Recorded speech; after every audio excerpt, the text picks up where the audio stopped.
마태복음 4장 18절에서 22절 신약 성경으로 제가 가진 성경 4쪽의 말씀입니다. 제가 18절에서 22절까지 말씀 봉독해 올립니다. 갈릴리 해변에 다니시다가 두 형제 곧 베드로라 하는 시몬과 그의 형제 안드레가 바다에 금을 던지는 것을 보시니 그들은 어부라 말씀하시되 나를 따라오라 내가 너희를 사람을 낚는 어부가 되게 하리라 하시니 그들이 곧 그물을 버려두고 예수를 따르니라. 거기서 더 가시다가 다른 두 형제 곧 세베대의 아들 야고보와 그의 형제 요한이 그의 아버지 세베대와 함께 배에서 금을 깁는 것을 보시고 부르시니 그들이 곧 배와 아버지를 버려두고 예수를 따르니라. 아멘.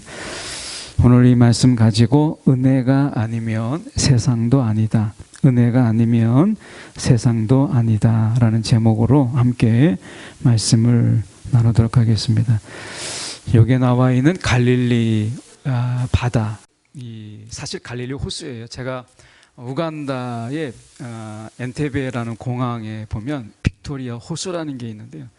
처음에 거기를 딱 갔을 때, 도착했을 때는 아프리카 내에 이 동부 아프리카 내륙인데 바다가 있다라고 해서 너무 깜짝 놀랐어요. 근데 나중에 보니까 호수예요.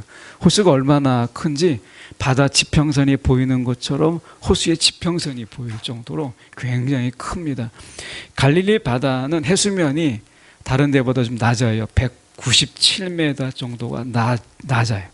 그리고 주변에 산으로 이렇게 둘러져 있습니다. 그리고 갈릴리 이 호수, 그러니까 갈릴리 바다를 주변으로 해서 약 30개 정도의 어촌 마을들이 있어요. 그 중에서 제일 큰 게 우리가 잘 알고 있는 가버나움이라는 마을이에요. 어촌 마을이죠. 그러니까 갈릴리 호수를 중심으로 해서 30개 마을이 들어설 정도로, 그러니까 크고 작은 마을들이 한 30개 정도 있으니까 굉장히 큰 거죠. 이제 그 중에 제일 큰 게 이제 가버나움인데, 예수님께서 주로 사역하셨던 것이 이제 갈릴리 바다 주변으로, 그리고 가버나움에서 사역하셨던 것을 우리가 너무나 잘 알고 있습니다. 예수님께서는 제자들을 부르실 때 아주 멀리에서 찾지 않으셨어요. 놀랍게도 가버나움, 그 갈릴리 호수에서 어부들을 제자로 부르셨어요. 그러니까 우리가 이 배우자를 이렇게 찾을 때 아주 멀리서 찾기보다 늘 가까운 데서 있잖아요. 그래서 어떻게 보면 하나님이 그런 가까운 곳에 있는 분들을 통해서 우리가 결혼도 하고 또한 사랑을 나누는 것을 보게 돼요. 예수님의 제자를 부르실 때에도 아주 멀리, 예수님이 이제 나사렛에서 있다가 갈릴리로 가시죠. 근데 거기에서 이 제자들을 부르세요. 어쩌면 우리에게 가장 가까이에 있는 사람들이 소중하다는 거예요. 멀리 있는 사람이 아니라 우리 가까이에 있는 사람들의 소중함, 이것을 아는 것이 정말 지혜죠. 우리가 늘 가까이에서 밥을 같이 먹고 같이 생활하고 하는 그런 사람들이 소중하다는 거예요. 어쩌면 하나님께서 우리의 공동체, 그 속에서 마음에 들지 않는 사람도 있고 뭐 부딪히는 사람도 있고, 사람이 나조차, 그러니까 그 사람이 어떻다고 말하기 전에 우리에게 부족이 있잖아요. 그런 부족함 속에서 우리가 서로 부대끼면서 다듬어지고 또는 깎이고, 그래서 모난 부분들이 부드럽게 되어지는 것이 사람의 인생이잖아요. 그래서 하나님이 늘 우리가 가까이 있는 사람들을 통해서 다듬어지도록, 그리고 그렇게 마음에 맞지 않지만 그런 분들을 소중하게 여기는 이런 마음들을 통해서 우리의 마음의 지경을 넓게 하시는 것을 보게 돼요. 그러니까 예수님께서도 지금 제자들을 부르실 때 굉장히 멀리 있는 곳에서 부르지 않으셨어요. 가까이 있는 곳에서. 근데 가까이 있는 곳에서 부르셨지만 사실 예수님이 오늘 두 형제의 이야기가 나오거든요. 오늘 먼저 18절의 말씀에 보면 갈릴리 해변에 다니시다가 두 형제 베드로와 그리고 안드레, 이게 첫 번째 형제가 나오고, 21절에 가면 세베대의 아들들이 나오죠. 야고보와 그 형제 요한이 나옵니다. 그 두 형제가 나와요. 가버나움에서 예수님께서 이렇게 이제 갈릴리 다니시다가 보시지 않겠어요? 베드로와 안드레가 같이 이제 이들은 어부인데 이 투망식 어부거든요. 그러니까 당시에 낚시를 어떻게 하냐면 투망식이에요. 이 그물이 원형으로 되어 있는데 지름이 약 3m에서 4m 정도 되는 이런 그물을 이렇게 던집니다. 투망으로 던져서 같이 끌어올리는 이런 형식으로 되어 있는 낚시법이에요. 그러니까 손발이 맞아야 돼요. 손발이. 그러니까 이 베드로와 안드레가 이제 고기 잡는 것을 이제 보시니까 서로 싸우지도 않고 손발이 잘 맞춰가면서 형제인데, 우리가 알다시피 베드로는 굉장히 기질이 다혈질적이면서 급해요. 그런데 안드레랑 같이 일을 하는데 안드레가 잘 맞추지 않았을까? 제 생각에는 베드로가 굉장히 성격이 급하고 그러다 보니까 안드레가 잘 맞춘 거예요. 그러니까 두 형제가 일을 하는데 서로 싸우지도 않고 뭐 다투지도 않고 이렇게 일을 하는 거예요. 여기뿐만 아니라 야고보와 요한의 형제는 이제 아버지와 또 같이 일을 하게 되는데 그 일을 하는 데 있어서 또 서로 이렇게 맞춰가면서 일을 하는 거예요.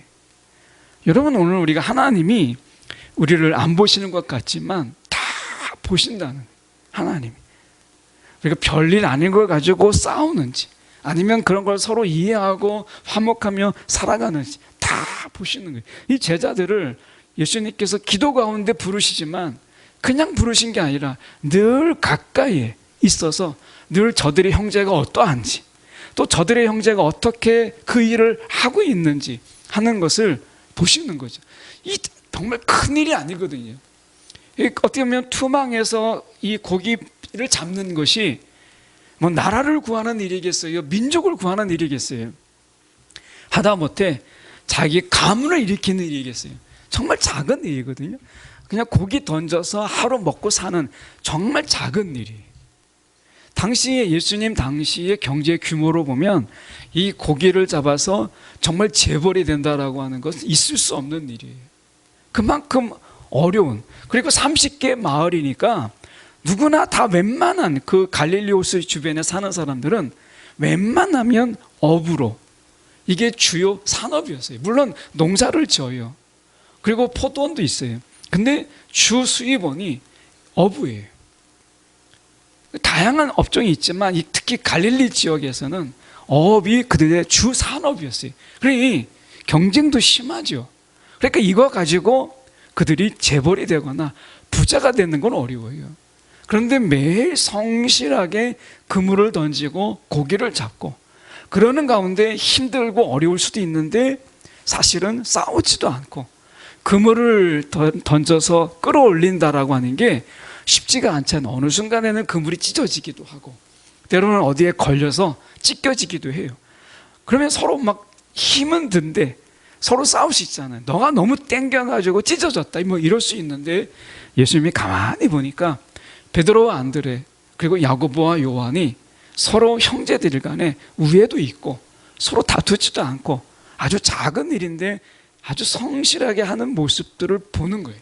그래서 예수님께서는 아주 먼 데서 제자들을 부르시지 아니하고 가까운 데서 부르시는 거예요. 늘 보는 사람들이니까. 더군다나 여기에 나와 있는 안드레와 요한은 요한복음에 우리가 보면 처음 예수님을 만나는 게 아니에요. 요한복음 1장 40절에 보면 사도 요한이 이런 이야기를 합니다.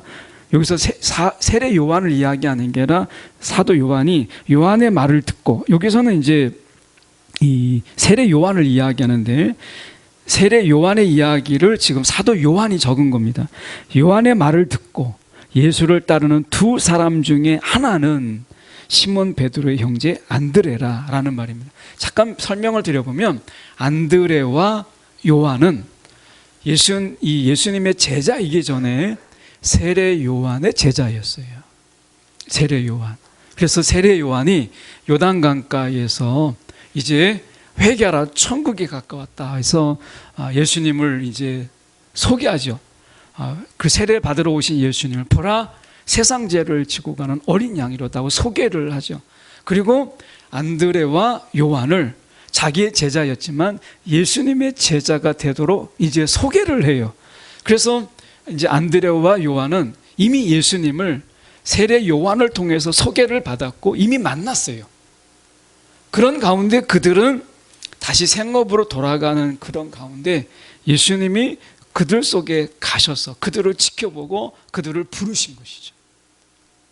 오늘 우리가 이 부르심 속에서 저희가 좀 보면 19절을 가만히 보십시오. 이렇게 되어 있습니다. 말씀하시되 나를 따라오라. 내가 너희를 사람을 낚는 어부가 되게 하리라. 이렇게 말씀하세요. 사람을 낚는 어부가 되게 하리라. 여러분 학창시절에 공부하실 때 어떤 타입이세요? 어떤 분들은 공부할 때는 공부하고 놀 때는 놀고, 옛날에 이렇게 많이 했잖아요. 공부할 때는 딱 공부를 하고 그리고 놀 때는 딱 놀지, 뭐 공부하는 것도 아니고 노는 것도 아닌 이런 타입을 별로 좋아하지 않고, 어떤 분들은 공부 딱 하면 나중에 딱 놀고 하는 것을 옛날에는 많이 그렇게 이야기했었죠. 근데 지금 청년들에게나 또 지금 10대 아이들한테 그런 이야기하면 싫어해요. 예, 지금은 청년들도 카페에 가서 공부합니다. 예, 카페에 가서 음악 나오고 사람 다니는데 거기에서 책 펴놓고 공부해요. 제가 볼 때는 커피 마시러 온 사람도 있죠. 막 여기저기 떠드는 사람이 있죠. 음악 나오죠. 저기서 뭘 공부하겠나 뭐 이런 생각이 드는데, 그런 얘기하면 큰일 납니다. 지금은 그런 데서 공부를 해요. 아마 여기 좀 그전에 공부할 땐 딱 공부 이런 타입이었다면 공부하러 가면 어디로 가야 돼요? 도서관으로 가야죠. 도서관 아니면 독서실로 가서 공부를 해야지 카페 와서 공부한다는 게 말이 안 되잖아요. 저보다 한참 후배인 목사님은 설교 준비를 어디서 하느냐? 카페에서 합니다. 예, 도서관이나 자기의 서재에서 공부하는, 이 설교를 준비하는 게 아니라 카페에서 설교를 준비해요. 그래서 제가 속으로 그랬어요. 말은 못하고, 아니 설교를 준비할 때 기도도 하고 말씀도 묵상하고 해야 되는데 카페에서 무슨 설교를 준비하나 뭐 이렇게 했는데, 또 그분은 그렇게 해야 설교가 더 잘 준비가 돼야 된다고 그래요. 지금 아이들은 이 카페에 가서 이제 막 음악도 듣고 막 하면서 적당한 소음이 집중력을 높인다 해가지고 그렇게 공부를 합니다. 여러분 어떤 타입이세요? 커피를 제가 한번 탈 때 이 뜨거운 물에 보통 넣어서 녹이잖아요. 근데 제가 그 커피를 하나 잘못 읽어가지고 찬물에 녹이는 커피인 줄 알고 샀는데 모르고 이제 산 거죠. 그래서 커피 넣고 찬물을 딱 부었는데 이 커피가 녹지 않고 뒤엉키는 거예요. 엉켜버렸어요. 그러니까 마시는데 물도 아니고 커피도 아니고 가루는 그대로 있는 그런 상황이 됐어요. 우리의 신앙을 이야기한다면 예배 드릴 땐 딱 예배 드리고 세상에 살 때는 딱 사는 이런 타입을 하나님은 원하지 않으세요. 하나님이 원하시는 신앙의 타입이 어떤 것이냐면, 우리가 예배를 드릴 때에도 우리가 삶과 연결된, 그리고 삶 속에서도 예배가 되는, 우리가 예배를 드릴 때 찬양은 이곳에서, 기도는 이곳에서, 말씀은 이곳에서, 그리고 이 교회를 딱 벗어나는 순간 이제 다 잊어버리잖아요. 찬양, 기도, 말씀 다 잊어버리고 세상에서 사는 거예요. 그래서 교회는 교회, 세상은 세상이 딱 나눠져 있잖아요. 그런데 오늘 예수님께서 보면 고기를 낚는 어부를 사람을 낚는 어부로 연장을 시키고 있어요. 그 사람을 낚는 어부로 그들의 삶을 더 연장시키고 확대시키고 있다는 거죠. 이거 다시 말하면 어부의 일이 그들 속에서 또 다른 어부의 일로 연장이 되고 있다는 거죠. 이 말씀 속에서 보면 이런 거죠.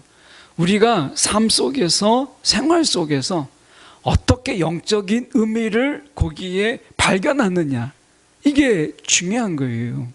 그러니까 뭐 예를 들면 우리가 물건 하나를 우리가 판다고 생각했을 때, 자, 물건 하나를 팔아요.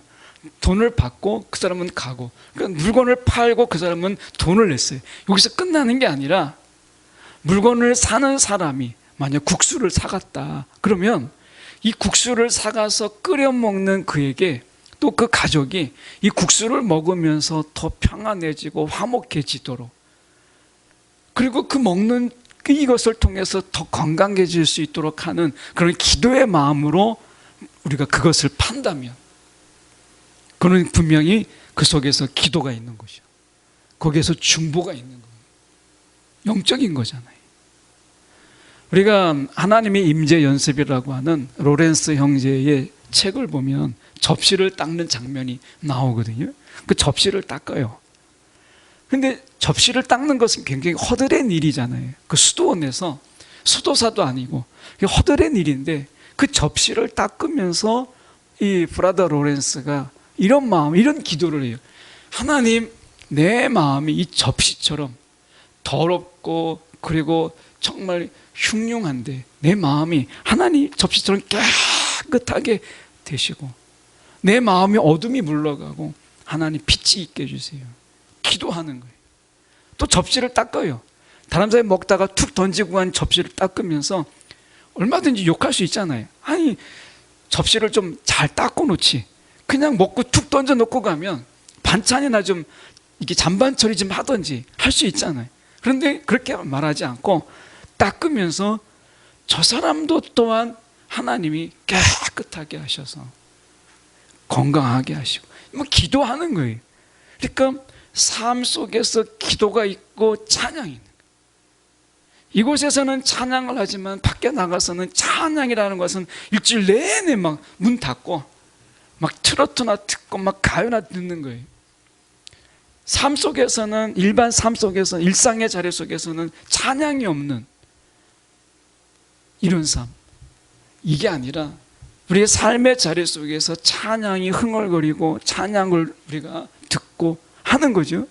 그 속에서 말씀이 있는 거, 삶의 자리 속에서 말씀이 있는 거. 정말 말씀이 필요한 것은 이곳이 아니라 우리의 삶의 자리죠. 왜냐하면 삶의 자리 속에서 훨씬 더 많은 사단의 유혹과 세상의 미혹이 있어요. 정말 말씀이 필요한 곳은 어디예요? 예수님께서 사단의 시험을 받으셨어요. 40일 금식하는 가운데. 그러는 가운데 사단에 의해서 시험을 받으시는데 광야에서 시험을 받으셨어요. 회당이 아닙니다. 제자들을 가리킬 때가 아니고 말씀을 전하실 때가 아니에요. 정말 예수님에게 말씀이 필요했던 것은 광야에서 사단의 시험을 받을 때였어요. 우리도 마찬가지 아니겠어요? 정말 말씀이 필요한 것은 어디죠? 오늘 이 자리보다 사실 삶의 자리 속에서 사단의 많은 유혹과 세상의 미혹이 넘쳐나는 그 속에서 말씀이 필요한 거죠. 근데 우리는 어떻게 해요? 이곳에서는 말씀이고 세상에서는 내 생각대로 해요. 내가 옳은 대로, 내 판단에 의해서 하는 거죠. 근데 우리의 판단이 사단의 유혹보다 훨씬 더 강하다고 어떻게 우리는 확신할 수 있어요? 내 결정이 옳다라고 하는 것을, 사단의 미혹보다 더 정확하다라고 하는 것을 우리는 어떻게 확신할 수 있어요? 그럴 수 없어요. 우리가 생각해 볼 때 정말 말씀이 필요한 것은 이곳이 아니에요. 삶의 자리죠. 이곳에서는 삶 속에서 살아갈 수 있는 말씀을 공급받는 자리지, 오늘 이곳에서 우리가 이 말씀대로 사는 것은 사실 삶의 자리예요. 삶의 자리 속에서 수많은 유혹과 미혹과 때로는 핍박과 환난과 손해가 있잖아요. 손해. 이런 손해 속에서 우리가 본질적으로 손해보지 않으려고 하는 이런 삶 속에서 말씀의 손해를 보라고 했기 때문에, 예수님 때문에 손해를 보는 것이 복이다라고 했기 때문에 볼 수 있는 거죠. 말씀이 정말 필요한 것은 삶의 자리예요. 찬양이 정말 필요한 것은 우리가 살아가는 일상의 자리예요. 여러분, 가수들이, 여러분, 우울한 노래를 부르는 자들은요, 정말 그대로 그렇게 그들이 자살도 하고 그렇게 죽었어요. 정말 세상이, 우리가 세상 속에서 찬양, 그 찬양이 우리에게 힘을 주고 때로는 우리에게 위로가 되잖아요. 정말 필요한 것은 어디겠어요? 세상이에요. 삶의 자리. 기도가 어디서 필요해요?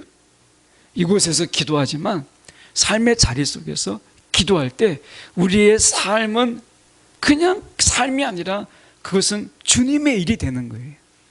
그래서 우리가 생각해 보게 될 때 정말 다양한 일들이 있잖아요. 세상에 살면서 정말 다양한 일들 있어요. 그러니까 한 번은 제가 하루 종일 24시간 기도 한번 하는 것을 스스로 한번 훈련할 때가 있었어요. 그때 이제 버스 타고 지나가면서, 걸어가면서, 건물을 보고 사람들을 지나가면서 기도를 하는 거예요. 하나님, 저 사람을 지나가면 누군지 모르죠. 그러면 지나가면서 하나님, 저 사람이 예수를 믿는 사람인지 아닌지 모르지만 주님, 저 사람의 마음속에 좀 하나님, 정말 주님을 알 수 있도록. 제가 한 번은 이 직장 신우의 예배를 마치고 이렇게 노원역에 나오는데 두 아주머니가 저를 쫓아오는 거예요. 그러면서 공덕이 많으시네요. 공덕이 많으시네요. 그러면서 쫓아오면서 다 드리고 싶은 말씀이 정말 많은다면서 한참 한 200m, 300m로 쫓아오면서 막 말을 하자고 그러는 그 도를 전하는 분들이죠. 근데 제가 그때 딱 느낀 게 그거였어요. 저 사람들도 200m, 300m 따라오면서 계속 뭔가를 이야기하는데 내가 지나가면서 말은 건네지 않더라도 저 사람들을 위해서 기도하는 거. 지나가면서 지나가는 사람들을 위해서 기도하고 지나가는 건물을 향해서 기도하고 이거 할 수 있겠다. 여러분, 우리가 걸어가는 동안에도 그게 다 기도처예요. 만나는 사람, 보는 것들 얼마나 기도할 게 많습니까? 나중에 한번 제가 그렇게 하루를 이렇게 보내고 저녁이 되면 정말 지치더라고요. 기도가 어렵구나 하는 것을 느끼게 되는데 그래도 여러분 영적인 유익이 있어요. 기도가 살아있는 거죠. 여러분 오늘 보면 이렇게 말씀하시잖아요. 다시 19절에 가서 보면 말씀하시되 나를 따라오라. 나를 따라오라. 이 나를 따라오라라는 이 말씀 속에서 이 따라오라라는 것은 어떤 의미가 있냐면 본받는다라는 의미가 있어요. 본받는다. 당시에 이 유대 문화 속에서 이 따라오라는 의미가 어떤 의미가 있냐면 당시에 스승이 있으면 스승과 함께 먹고 자고 다 합니다. 그러니까 가르침, 스승은 가르치는 자가 아니라 모범을 보이는 자예요. 그들의 개념 속에서 스승은 가르치는 자가 아니라 본을 보이는 자예요. 그럼 제자는 뭐냐? 흉내내는 거예요. 처음에는 모방하는 거예요. 따라하는 거예요. 따라장이가 되는 거예요. 그러다가 그 따라하는 것이 이제 나의 것이 되는 것, 이게 제자예요. 그러니까 처음에 이들 속에서 이 따라오라라는 말은 나를 그냥 뒤쫓아오라 라는 의미가 아니라 당시의 유대 문화 속에서는 내가 하는 대로 너희를 따라해라. 내가 말하는 대로 너희도 말하고 내가 먹는 대로 너희도 먹고 내가 행하는 대로 너희도 행하라. 이거예요. 그래서 예수님이 어떻게 기도하면 기도하는 데를 데리고 가시잖아요. 기도하게 하시고 그리고 치유하면 치유 장면을 보이시잖아요. 그러니까 예수님이 하는 대로 따라하는 거예요. 이게 따라오라라는 의미예요. 저와 여러분은요, 예수님께서 부르셨어요. 부르셔서 어떻게 하라고요? 나를 따라, 나를 따라오려거든 이렇게 말씀하시잖아요. 나를 따라오려거든. 분명히 우리 가운데 말씀하셨어요. 나를 따라오려거든. 따라오라고 말씀하시잖아요. 그러면 저와 여러분은 예수님을 흉내내는 거예요. 예수님이 행한 대로, 말한 대로, 그리고 그분이 가르치는 대로 우리가 가르치는 거고, 그분이 행한 대로 행하는 거예요. 그분이 말씀하신 대로 말씀하는 거예요. 이게 따라오라는 의미예요. 그러려면 뭐가 필요하냐면 예수님이 어떻게 말씀하셨는지를 관찰해야 돼요. 잘 살펴봐야 돼요. 예수님이 베드로와 안드레, 야고보와 요한의 형제를 잘 살폈던 것처럼 여러분 우리가 예수님을 잘 살펴야 돼요. 1달란트, 2달란트, 5달란트 받은 그 달란트 비유가 있죠. 거기에 보면 1달란트 맡은 자는 주인을 오해했어요. 왜 오해했어요? 2달란트, 5달란트 맡은 자는 더 이익을 남기기 위해서 정말 작은 일에 충성을 다했어요. 근데 한 달란트 맡은 자는 어떻게 생각했어요? 이 맡긴 자가 분명히 도로 찾을 건데, 맡긴 자가 분명히 도로 찾을 건데 내가 이거 잘 보관했다가 그냥 내주는 것만으로도 다행이다, 이렇게 생각을 한 거죠. 분명히 도로 찾을 건데 이렇게 생각한 거죠. 그래서 숨겼다가 보관해뒀다가 그거를 그대로 내준 거예요. 주인에 대한 오해죠. 왜 오해가 생겼어요? 그 주인을 자세히 살피지 않은 거예요. 여러분, 제자도에서 중요한 것은 주님이 하시는 말씀, 주님이 행하셨던 일들을 잘 살피고 그대로 따라하는 거예요. 주님이 기도한 대로 우리가 기도하고, 주님이 치유하신 대로 치유하고, 우리가 행한 대로 하는 거예요. 이것이 따라오라라고 하는 거예요. 여러분, 오늘 주님께서는 일상의 삶을 사셨어요. 일상에 만나는 사람을 치유하시고 만나는 사람을 안아주시고 하셨어요. 그분은 사역의 자리가 따로 있지 않았어요. 건물을 짓고 그리고 교회를 세우고 그리고서 그 속에서만 이렇게 하지 않으셨어요. 여러분, 예수님께서 우리의 삶에 영적인 의미를 더하시는 분이셨어요. 그 걸어가는 것조차도, 먹는 것조차도 다 주님의 일이었어요. 여러분, 우리가 그렇다는 거예요. 우리가 자는 것, 일어나는 것조차도 다 영적인 거예요. 그래서 우리는 아침에 일어났을 때 숨을 쉬고 호흡할 수 있다는 것 때문에 감사한 거예요. 다 영적인 거니까. 그 속에서 하나님과 관계없는 일이 아무것도 없는 거예요. 여러분, 하나님과 뗄 수 있는 일이 있어요? 아무것도 없어요. 다 하나님과 관계된 일이, 이 아침에 일어나는 일, 밥을 먹을 수 있는 것, 먹을 수 있다는 은혜가 있고 감사가 있잖아요. 그래서 말씀해 보시면 20절에 이런 말씀이 있습니다. 그들이 곧 그물을 버려두고 예수를 따르니라 라고 되어 있어요. 오늘 19절과 20절 사이에 보면 어부가 되게 하리라, 어부가 되게 하리라, 내가 그렇게 만들겠다라고 말씀하세요. 하나님께서, 예수님께서 그분의 능력으로 저와 여러분을 하나님의 온전한 제자, 그분의 온전한 제자로 그분이 만드세요. 내가 만드는 게 아니고 제자가 그분이 만드세요. 그런데 우리 가운데 요구하는 게 딱 하나 있어요. 그게 무엇이냐? 그게 20절이에요. 그물을 버려두고, 이렇게 돼 있어요. 그물은 그들에게 있어서 굉장히 중요한 것이잖아요. 밥벌이 할 수 있는 것, 이거잖아요. 22절에 보시면 이 야고보와 요한은 더 큰 것을 버렸어요. 배도 버려두고 아버지도 버려뒀어요. 우리가 생각할 때 아버지를 홀로 놔두고 버려두고 가면, 야, 이게 정말 예수를 따른다고 말할 수 있을까? 이런 생각이 들죠. 마가복음 1장 20절에 가면 이렇게 말씀합니다. 곧 부르시니 그 아버지 세베대를 품꾼들과 함께 버려두고, 이렇게 돼 있어요. 마가복음에 보면 이 아버지가 품꾼들을 이미 고용하고 품꾼들과 함께 일하고 있는 것을 보게 돼요. 그래서 아버지 혼자 버려둔 게 아니라 아버지와 그 품꾼들을 버려둔 것을 보게 돼요. 중요한 것은 저와 여러분 속에서 배와 그물이 무엇이냐라고 하는 거예요. 주님께서 분명히 만들어 주세요.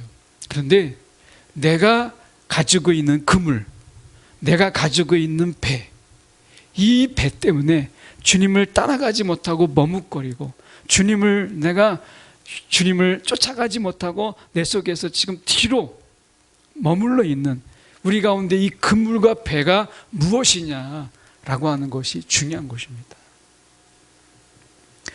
예수님의 제자들은 12명이 나오지만 실제로 예수님의 제자는 우리가 복음서나 성경을 보면 더 많아요. 그런데 이 제자들은 버려두었어요. 사도 바울도 자신의 것을 버렸잖아요. 배설물로 여겼다라고 이야기를 해요.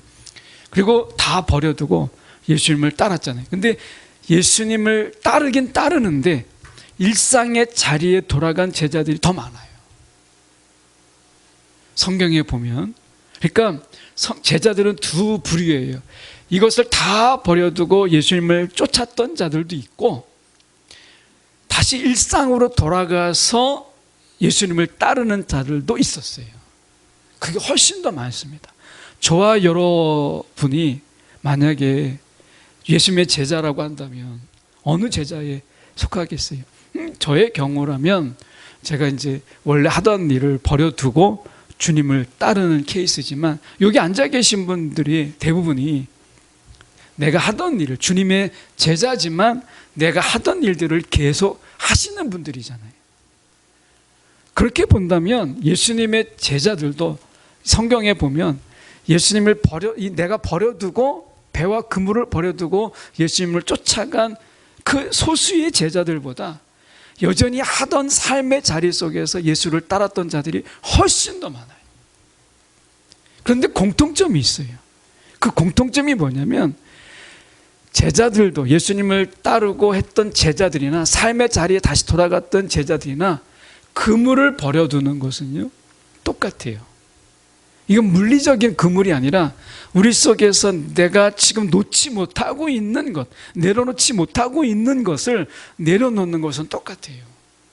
주님을 따르는데 내가 지금 부여잡고 있는 것을 놓지 못하면 주님을 어떻게 따라갈 수 있겠어요? 여러분에게 있어서 그물은 무엇이에요? 저와 여러분 가운데서 가지고 있는 이 배라고 하는 것은 무엇이에요? 이것을 버리라 라고 이야기하세요. 이것을 분명히 버려두고 라고 말씀하시잖아요. 이것을 버려두지 않으면 주님께서 우리를 그분의 제자로 만들 수가 없어요. 그게 가룟 유다잖아요. 가룟 유다는 예수님을 따랐는데 자기가 가진 그물을 버리지 못했어요. 여전히 자기가 가지고 있는 그물, 이것을 버리지 못하다 보니까 예수님을 따라다녔지만 예수님이 그를 제자로 만들지 못한 거예요. 사실 그의 제자를 만들지 못했다는 게 아니라 제자로 만들려고 하는 것을 거부한 거고, 처음부터 그를 버리지 못한 것이 있었던 것이죠. 오늘 우리가 생각해 본다면, 오늘 그물을 버릴 수 있다라는 게 은혜예요. 내가 버릴 수 있는 게 아니라, 사도 바울이 자기가 정말 지금으로 얘기하면 박사학위 한 3개 정도 되거든요. 근데 그것을 다 버렸어요. 가말렐의 수제자예요. 그냥 가만히 있으면 명예와 부와 성공을 얻을 수 있는 그런 라이센스를 가지고 있는 그런 사람이에요. 학위를 가지고 있는 사람인데, 이 모든 것을 다 버려두고 그 험한 일, 천막을 만들어서 선교하는 자비량 선교로 그가 나서잖아요. 그 버려둔 거죠. 버렸다라는 거예요. 오늘 우리 속에서 그물은 무엇인가? 이 그물을 버릴 수 있는 것이 은혜예요. 우리는 예수님을 우리가 따르지만 따르는 이유가 성공을 위해서, 내가 부를 위해서, 내가 명예를 위해서 따르기도 하잖아요.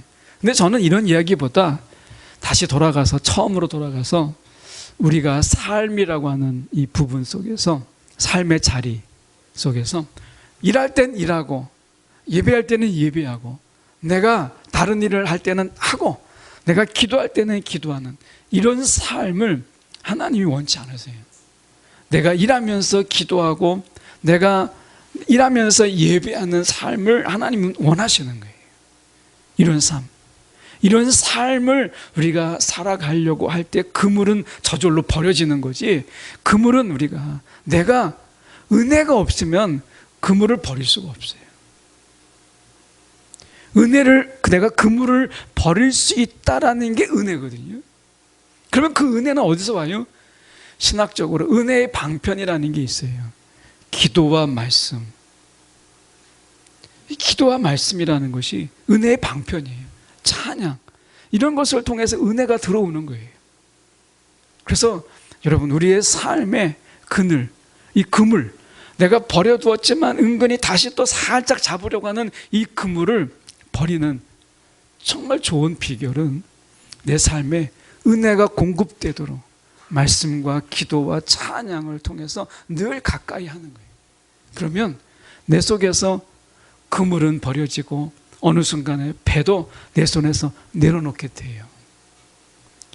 버릴 수 있음이 은혜거든요. 은혜가 아니면 아무것도 안 돼요. 은혜가 아니면. 저와 여러분은요, 어떤 자의 삶을 살기를 원하시느냐? 은혜가 아니면 세상도 아니다. 제목처럼 그런 거예요. 야, 은혜가 아니면 세상의 방법으로 살면 되지. 이건 그물입니다. 내가 은혜가 아니면, 하나님이 은혜가 아니면 내가 지금까지 살아왔던 세상의 방법으로 내가 살지. 여러분, 이거 그물입니다. 총신 후배의 목사님이 한번 만났는데 그런 이야기를 하더라고요. 다 코로나 때문에 타격을 받은 교회들이 주변에서 정말 많거든요. 그래서 문 닫은 교회도 있지만 근근히 유지되는 교회가 많아요. 그 목사님도 참 어려운 가운데서 이야기를 나누는데, 목사님, 나는 걱정이 없어요. 그러는 거예요. 왜 걱정이 없냐니. 자기가 원래 목사 되기 전에 학원 강사였는데, 자기가 학원 할 때 그 학원의 유지가 정말 잘 됐대요. 학원에서 또 자기도 잘 가르친다는 소문도 나고, 그래서 다시 학원 하면 됩니다. 그런 얘기를 하더라고요. 야, 제가 속으로 말은 못하고, 야, 저 목사님의 그물이 저거구나. 은혜 아니면 세상도 아닌 건데, 은혜 아니면 내가 학원에서 먹고 살지. 이런 이야기를 하면, 여러분, 그게 그물을 내려놓고 자 전적으로 그 은혜를 구할 수 있겠어요? 은혜가 아니면 세상이 아닌 거예요. 그래서 여러분, 하나님이 나를 돕지 않으면 뭐 내 방식대로 하지, 그 그물 될 수 있습니다. 그걸 버리라는 거예요. 우리가 삶의 자리 속에서 제자가 되는 것이 훨씬 더 어려운 것 같아요. 제가 볼 때, 제가 목사가 되고 이렇게 보니까, 야, 정말 하나님이 정말 내가 믿음이 없는 걸 알고, 제가 세상에서 만약에 여러분처럼 일상을 살아간다면 제가 주님을 훨씬 더 빨리, 아마 이미 주님을 떠났을지 몰랐겠다, 이런 생각이 정말 많이 들어요. 그러니까 하나님이 저의 연약함과 믿음 없음을 아시고 그래도 목사로 삼으셔서 그래도 그냥 근근히 주님을 붙잡게 하신 거예요. 근데 제가 여러분을 보면 정말 대단한 거예요. 그 일상 속에서 수많은 미혹과 유혹 속에서 주님을 붙잡는다는 게 훨씬 더 어려운 거예요.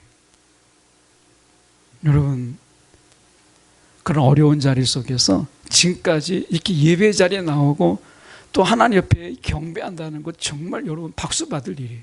그런데 앞으로의 삶 속에서 더 많은 미혹과 유혹이 있기 때문에 오늘도 지금까지 그래왔던 것처럼 우리가 은혜로 우리의 그물들을 내려놓고, 은혜가 아니면 세상도 아니다 라고 하는 이 굳건한 믿음 속에서 다시 주님을 붙잡는 그런 삶. 그래서 예배 따로 그리고 삶 따로 이런 삶이 아니라 예배가 삶이고 삶이 예배인 이런 삶을 살라고 말씀하시는 것이죠. 여러분, 삶의 자리 속에서 더 많이 기도하시고 삶의 자리 속에서 더 많이 말씀이 되뇌어지고 삶의 자리 속에서 여러분 찬양을 더 많이 듣고 찬양하세요. 예. 그러면 그물이 생기지기도 전에 사라져버려요. 그 은혜에 그물이 녹아버려요. 여러분, 우리 속에서 예배 따로 삶 따로가 아니라는 거예요. 이것이 섞여 있는, 그래서 커피가 물에서 녹을 때 이 커피 향이 나는 것처럼 우리 속에서 그리스도의 향기가 나는 그런 삶, 이것을 지금 이야기하시는 거죠. 그런 삶으로의 부르심, 이게 제자의 부름이었다라고 하는 것이에요.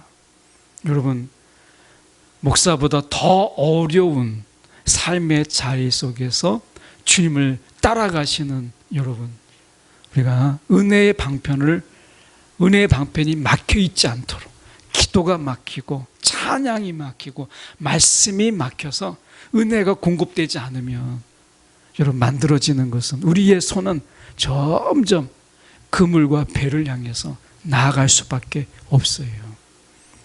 여러분, 은혜가 아니면 세상도 아니다. 우리가 버림이라는 건 그런 거예요. 내가 은혜로만 살겠다. 세상으로 나아가지 않겠다. 세상에서 내가 손 벌리지 않겠다. 라고 하는 거예요. 여러분, 은혜가 아니면 내가 세상도 아니다. 오늘 이 말씀을 기억하면서 다시 한번 또 힘을 내서 살아내는 저와 여러분이 되기를 간절히 소망합니다.